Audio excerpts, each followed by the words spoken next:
Estamos de regreso, Realidad en Contexto, Boreal Televisión, Voz Dominicana. Boreal Televisión con imagen HD a nivel nacional y en todas las plataformas digitales. Ahí está la señal de Boreal Televisión. Bueno, y como cada jueves nos acompaña el licenciado Reinaldo Enrique, hablamos de tema de derecho aquí en su programa Realidad en Contexto. Buenas noches, licenciado. Buenas noches.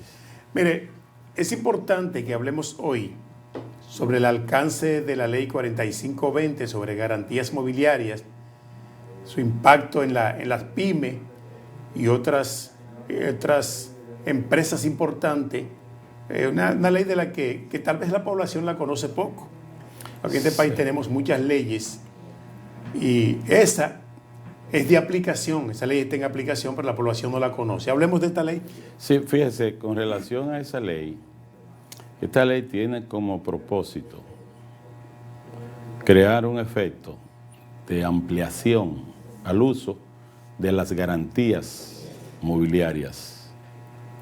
Todos sabemos que la ley 483 sobre ventas condicionales de bienes muebles desde 1964 existe, pero también el Código de Comercio, en su artículo 109, regula algunas mercancías, algunos efectos de comercio.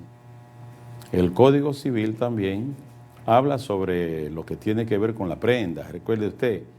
También la Ley de Fomento Agrícola, la 8661, también del 63, regula alguna parte que tiene que ver con las garantías prendarias. Entonces, ¿qué es lo que pasa con esta ley?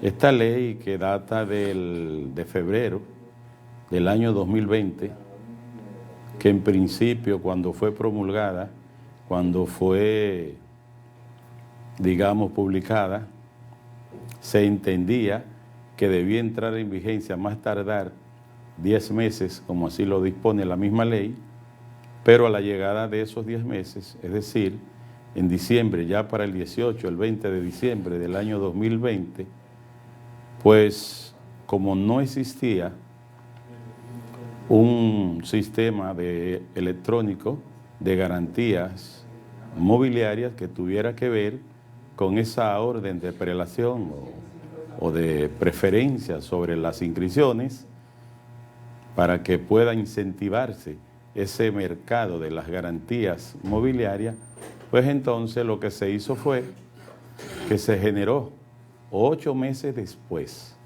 de pensar que se podía estar en vigencia, pues en el año 2021, entonces se somete al Congreso la ley 170-21 y entonces se genera en su artículo primero la suspensión de la ley 45-20, pero modificando el artículo 51, también el artículo 132.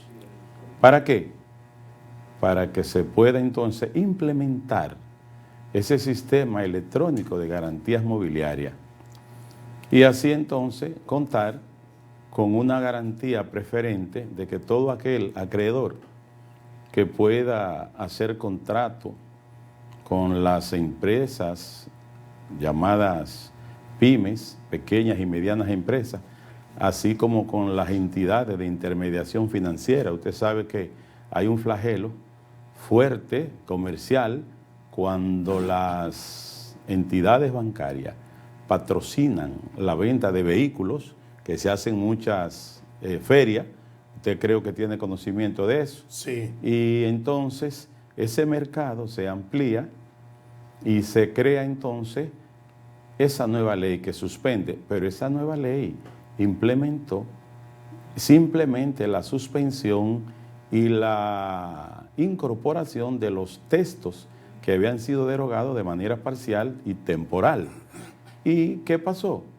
¿Hasta cuándo? Hasta que entonces el decreto 1823, ahora reciente de enero de este año, Abinader firma el decreto y ya se implementa o se implementó el sistema energético o electrónico más bien, electrónico de garantías mobiliarias, y entonces ya podemos contar con la entrada en vigencia de esta ley Y surge una pregunta interesante que la han preguntado mucho, y entonces, ¿qué vamos a hacer con esa ley? ¿Cuál es el efecto que crea esa ley? ¿Qué es lo que usted ha preguntado? ¿Cuál es el alcance de esa ley? El alcance primero es implementar, no derogar totalmente la ley 483, sino derogarla parcialmente, ampliar ese comercio de registro de los contratos de las pequeñas y medianas empresas, incluyendo también la de las intermediaciones financieras. ¿Para qué? Para que así entonces se tenga un mecanismo que todo el acreedor que pueda ser inscrito tenga una garantía preferente sobre otro, porque un vehículo se puede tomar un préstamo sobre un vehículo, pero temiendo a que se pueda inscribir otro contrato de préstamo, de financiamiento, pues entonces sin una garantía que pueda estar consolidada, pues se haría difícil. Entonces nos cuesta preguntar, ¿y entonces cuál sería el tribunal competente?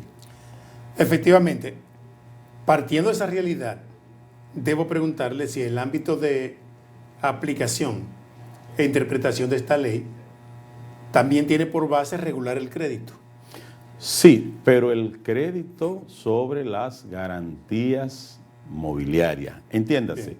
Se hace un contrato de préstamo, usted compra algún artículo, puede ser no necesariamente un vehículo, usted puede comprar un artículo mueble, una nevera, un aire acondicionado, cualquier tipo de efectos muebles, y puede someterlo a la inscripción. Ahora, ¿dónde se hará?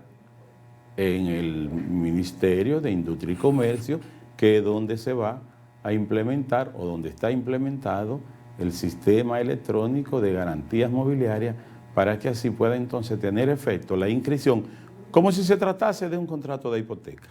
¿Dónde usted lleva el contrato de hipoteca? Después que usted paga los impuestos del 2% a la Dirección General de Impuestos Internos, si es en derechos registrados, usted va a un registro de título y allí en primer grado, ¿qué se hace? Se le inscribe una hipoteca cuando son bienes inmuebles, pero como aquí son bienes muebles, entonces, pues no vamos a hablar de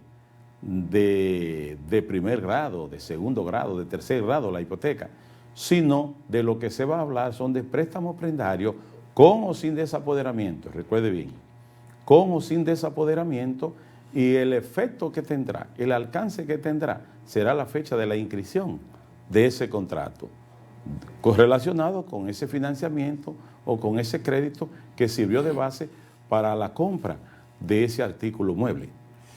Cuando se refiere a la sección del derecho de crédito, sin recurso o con recurso, ¿qué quiere indicar? Bueno, no, con desapoderamiento o sin desapoderamiento, porque también se regulan las sesiones de crédito sobre bienes muebles, los contratos de financiamiento sobre bienes muebles también, porque usted puede haber un acreedor que haya prestado algún dinero poniendo en garantía algún bien mueble, y puede haber también que otro acreedor pueda comprar ese crédito y va a tener la necesidad de hacer una inscripción, es decir, un registro de ese crédito, en el caso de que esté siendo cedido, o sea por primera vez o sea por segunda vez, ya en el grado de una especie de cesión de crédito, para que así pueda estar garantizado ese crédito para sus ejecuciones, porque todo tiene un propósito. ¿Para qué entonces es que se inscribe? ¿Para qué es que se le da publicidad? Bueno, para tener fecha cierta frente a terceros y para que esos registros o inscripciones puedan surtir efecto en sus ejecuciones. Porque a la hora de usted tener un crédito que esté ya hasta cierto punto vencido, o no vencido total, pero parcialmente, unas 2 o 3 cuotas, si fue sometido a pago de cuotas, usted va a necesitar una certificación y va a necesitar también, además de ese contrato de inscripción, un auto para su ejecución. Bien, esta ley contempla algunas figuras jurídicas que yo no la conocía. Por ejemplo, está el deudor de las cuentas por cobrar o del crédito. De la cuenta por cobrar o del crédito. ¿Quién es ese? Bueno, porque hay una situación.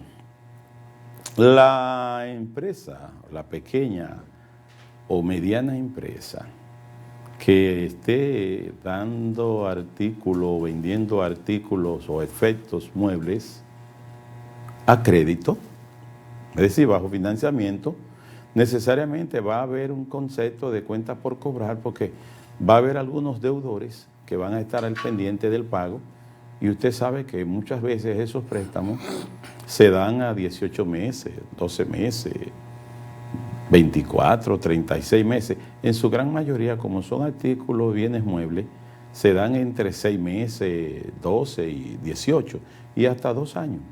Entonces, el hecho de las cuentas por cobrar van a tener que ver con que la falta de pago de ese deudor va a generar una orden de ejecución que puede ser suministrada por el mismo organismo que tiene que ver con el registro de inscripción de esos contratos, para que oportunamente entonces el tribunal que sea competente pueda necesariamente hacer las ejecuciones necesarias de ese crédito o de esas cuentas por cobrar.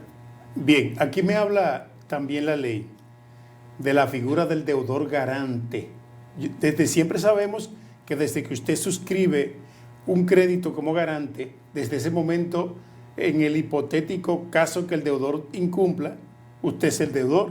Usted es un deudor, pero aquí me habla del deudor garante, hay un deudor, conforme a esta ley. Sí, porque lo que sucede es, igual que con el Código Civil, cuando usted tiene un crédito como deudor principal y a usted se le pide lo que en el Código Civil le llaman fiador solidario, que no es más que una especie de codeudor, que viene siendo lo que la ley llama deudor garante, es decir, que si el deudor principal tiene atraso en el pago, se hace responsable ese deudor garante, que no es más que un codeudor o deudor solidario con relación al crédito.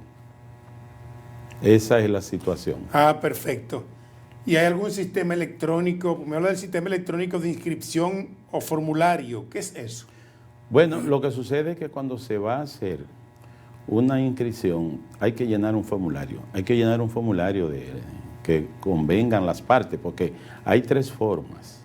Se puede hacer mediante contrato, se puede hacer mediante decisión judicial y se puede hacer también. Hay 3 formas que pueden lograrse voluntariamente, judicial, y hay otra que ahora se me escapa, pero que sí pueden hacer efectiva la inscripción de ese contrato.